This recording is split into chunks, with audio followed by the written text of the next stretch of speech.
नमस्ते दोस्तों, स्वागत है आप सभी का। चलिए देखते हैं आप मंडे के दिन निफ्टी और बैंक निफ्टी में कहाँ पे ट्रेड कर सकते हैं, क्या आपके लेवल्स हो सकते हैं और कहाँ पे मार्केट ब्रेकआउट और ब्रेकडाउन दे सकता है। ये सारी चीज़ें हम डिस्कस करेंगे, तो बने रहे एंड तक। तो देखिए, उससे पहले अगर हम फ्राइडे का मार्केट देखेंगे तो देखिए निफ्टी जो है एक अच्छा खासा गैप डाउन ओपन हुआ। जैसे मार्केट गैप डाउन ओपन हुआ, मार्केट ने नीचे जाने की कोशिश की। यहाँ पर 23,950 एक बार सपोर्ट लिया। सपोर्ट लेते मार्केट ऊपर जाने की कोशिश की, लेकिन ऊपर जाने के बाद 24,000 जो पिछले टाइम मार्केट में सपोर्ट का काम कर रहा था, अभी इसके नीचे ओपन हुआ। उसके वजह से यहाँ पर मार्केट ने रेजिस्टेंस का काम किया। जैसे मार्केट ने 24,000 का रेजिस्टेंस लिया, उसके बाद हमें एक slow and steady selling Nifty में देखने को मिली, जो कि मार्केट ने लो लगाया लगभग 23,920 के आसपास। तो आपको एक 70 से 80 पॉइंट की सेलिंग निफ्टी में देखने को मिली। और देखिए, जैसे मार्केट 23,920 900 के आसपास आया, जो कि एक पिछले टाइम ये लेवल सपोर्ट का काम कर रहा था, तो फिर से यहाँ पर थोड़े बहुत बायर्स ऐड हुए और फिर से जो है मार्केट को ऊपर ले जाने की कोशिश की। लेकिन फिर से मार्केट ने 24,000 के आसपास रेजिस्टेंस लिया। रेजिस्टेंस लेते इमीडिएटली मार्केट रिवर्स हुआ। लेकिन रिवर्स होने के बाद जो 3 PM की कैंडल थी, लगभग फिर से उसने 900 का सपोर्ट लिया और सपोर्ट लेते ही फिर से मार्केट बाइंग साइड में रिवर्स हुआ और मार्केट ने हाई लगाया लगभग 24,050 के आसपास। तो फिर से हमें जाते जाते एक 50 से 80 पॉइंट की बाइंग निफ्टी में देखने को मिली। और देखिए, निफ्टी की जो क्लोजिंग है ये लगभग एक रेजिस्टेंस जोन के आसपास हो चुकी है। तो देखिए, अभी निफ्टी में मंडे के दिन क्या हो सकता है। तो निफ्टी अगर फ्लैट ओपन हुआ और फिर से अगर आपको निफ्टी में बाय में जाना है 24,050, इसके ऊपर अगर कैंडल क्लोज कर गए, एक स्टॉप लॉस से बाय में जाइए। पहला टारगेट मिलेगा 24,100। 100 के ऊपर अगर मार्केट निकला, फिर एक कोशिश करेगा 24,175 के आसपास जाने के लिए।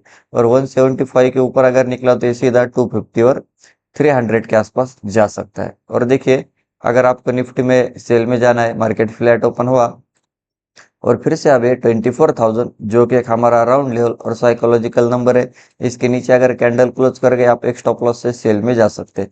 फिर आपको नीचे में पहला टारगेट मिलेगा 24,920। 920 के नीचे अगर निकला तो फिर ये 900 के आसपास आ सकता है, जहाँ से मार्केट मल्टीपल टाइम सपोर्ट लेके ऊपर जा रहा है। 900 के आसपास आने के बाद फिर से अगर बायर से ऐड होकर मार्केट को ऊपर ले जा रहे तो आप बाय एंड डिप कर सकते हैं। लेकिन 900 का अगर निफ्टी ने ब्रेकडाउन दिया, तो फिर एक वन साइड सीलिंग निफ्टी में हमें देखने को मिल सकती, जो कि फिर ये टारगेट रहेगा पहला 23,800। और 800 के नीचे फिर ये जो मार्केट गैप अप ओपन हुआ था, मार्केट एक गैप फिल करने जा सकता है, जो कि लेवल निकल के आ रहा है सीधा 23,600 के आसपास।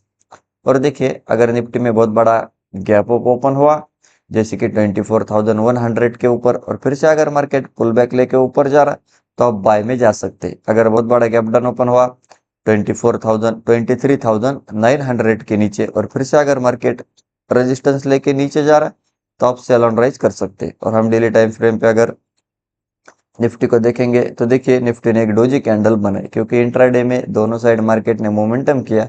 उसके वजह से एक डोजी कैंडल हमें डेली टाइम फ्रेम पे देखने को मिल रही है। तो देखिए, अभी निफ्टी में क्या हो सकता है। तो मार्केट अगर फ्लैट ओपन हुआ और फिर से जहाँ से रिवर्स हुआ है 24,900, इसके नीचे अगर निकला तो एक बड़ी सेलिंग यहाँ पर हो सकती है। फिर 23,800 और 800 के नीचे 600 तक जा सकता है। बाइंग की अगर बात करेंगे तो इसको जो है 24,100 के ऊपर निकलने दीजिए। फिर ये 200 और 200 के ऊपर अगर निकला तो आने वाले टाइम में फिर ये सीधा 24,400 के आसपास जा सकता है। और देखिए, अगर आप यहाँ पर ठीक से देखोगे तो नीचे से जो है कंटिन्यूसली बाइंग निफ्टी में चालू थी। तो देखिए, कभी भी मार्केट वन साइड स्ट्रेट ऊपर नहीं निकल सकता। अगर मार्केट को जाना है तो यहाँ पर अगर फिर से मार्केट कंसोलिडेशन करने के बाद बायर्स ऐड होकर मार्केट को ऊपर ले जा रहे, तो आप बाय एंड डिप कर सकते हैं। और अगर मार्केट को रिवर्स होना है तो इसी लेवल से मार्केट रिवर्स हो सकता है। और यहाँ पर एक रेजिस्टेंस जोन भी है, अब इसके नीचे अभी मार्केट ट्रेड कर रहा है। तो जब तक मार्केट 24,000 के नीचे है, तब तक सेलर्स ट्राई करेंगे मार्केट को नीचे ले जाने के लिए। लेकिन 24,100 150 के ऊपर अगर निकला, तो फिर से बायर्स ऐड होकर मार्केट को ऊपर ले जाने की कोशिश करेंगे। तो आप उस हिसाब से लेवल टू लेवल निफ्टी में ट्रेड प्लान कर सकते हैं। तो चलिए अब हम बैंक निफ्टी देखते हैं।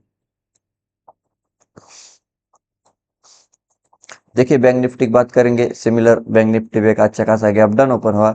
गैप डाउन ओपन होने के बाद मार्केट ने ऊपर जाने की कोशिश की, लेकिन 57,800 एग्जैक्ट मार्केट ने इसी लेवल का रेजिस्टेंस लिया।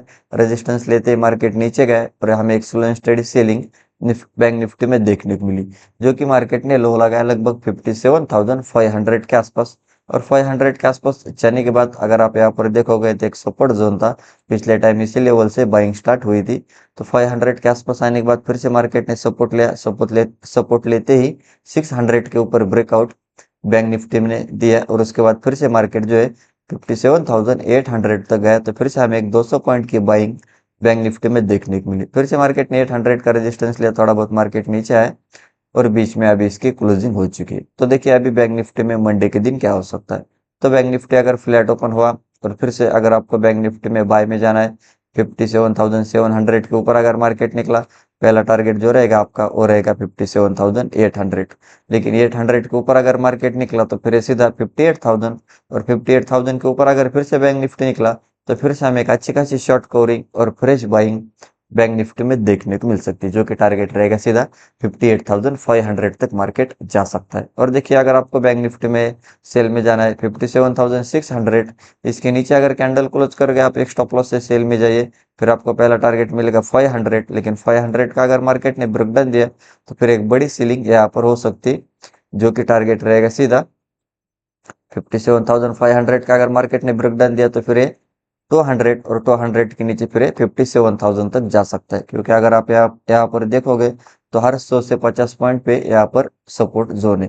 तो अगर मार्केट ने ब्रेकडाउन दिया तो फिर इस सपोर्ट जोन को मार्केट रिस्पेक्ट नहीं करेगा और एक वन साइड सेलिंग हमें बैंक निफ्टी में देखने को मिल सकती है। और तो फिर ये 56,800 तक जा सकता है और मार्केट फिर एक गैप भी फिल करने जा सकता है, वही लेवल है 800 के आसपास। और देखिए अगर आपको बैंक निफ्टी में बहुत बड़ा गैप अप ओपन हुआ, जैसे कि 58,000 के ऊपर, और फिर से अगर मार्केट मार्केट पुल बैक लेके ऊपर जा रहा है तो आप बाय में जा सकते हैं। अगर बहुत बड़ा गैप डाउन ओपन हुआ 57,200 400 के नीचे और फिर से अगर मार्केट रेजिस्टेंस लेके नीचे जा रहा है तो आप सेल ऑन राइज कर सकते हैं। और हम डेली टाइम फ्रेम पे अगर बैंक निफ्टी को देखेंगे तो देखिए बैंक निफ्टी ने एक हैमर कैंडल बने, क्योंकि इंट्राडे में सेलिंग तो हुई लेकिन फिर से जाते जाते थोड़े बहुत बायर्स ऐड हुए और मार्केट को डे हाई के आसपास क्लोजिंग दी है, तो उसकी वजह से हमें एक हैमर कैंडल बैंक निफ्टी में देखने को मिल रही है। तो देखिए अभी बैंक निफ्टी में क्या हो सकता है। और bank Nifty continuously buy and dip है, तो थोड़ी बहुत प्रॉफिट बुकिंग आने वाले टाइम में बैंक निफ्टी में हमें देखने को मिल सकती है। तो मार्केट अगर फ्लैट ओपन हुआ और फिर से 57,800 के ऊपर निकला है, 58,000 के ऊपर अगर निकला तो फिर से 58,500 तक जा सकता है, ऊपर में अच्छी खासी बाइंग हो सकती है। सेलिंग की बात करेंगे तो देखिए यहाँ पर मल्टीपल टाइम मार्केट सपोर्ट लेने की कोशिश कर रहा है। तो मार्केट अगर इस जोन के नीचे निकला, जो कि है लगभग 57,500, तो फिर ये सीधा 57,000, और 57,000 के नीचे अगर निकला तो आने वाले टाइम में 56,500 तक जा सकता है। तो देखते हैं अभी। और अगर आप यहाँ पर देखोगे तो कंटिन्यूसली नीचे से मार्केट में बाइंग हुई थी, अभी मार्केट थोड़ा बहुत पॉज ले रहा है। अगर फिर से कंसोलिडेशन करने के बाद ब्रेकआउट दे रहा है तो आप बाय एंड डिप कर सकते हैं, और कंसोलिडेशन करने के बाद अगर ब्रेकडाउन भी दे रहा है तो अभी आप सेल ऑन राइज कर सकते हैं। तो प्रॉपर कैंडल क्लोजिंग का वेट कीजिए, उसके बाद आप बाय या सेल में जा सकते हैं। तो यही थे हमारे लेवल्स और एनालिसिस। वीडियो अच्छा लगा तो वीडियो को लाइक कीजिए, चैनल को अभी तक सब्सक्राइब नहीं किया तो सब्सक्राइब जरूर कीजिए। मिलते हैं नेक्स्ट वीडियो में। जय हिंद।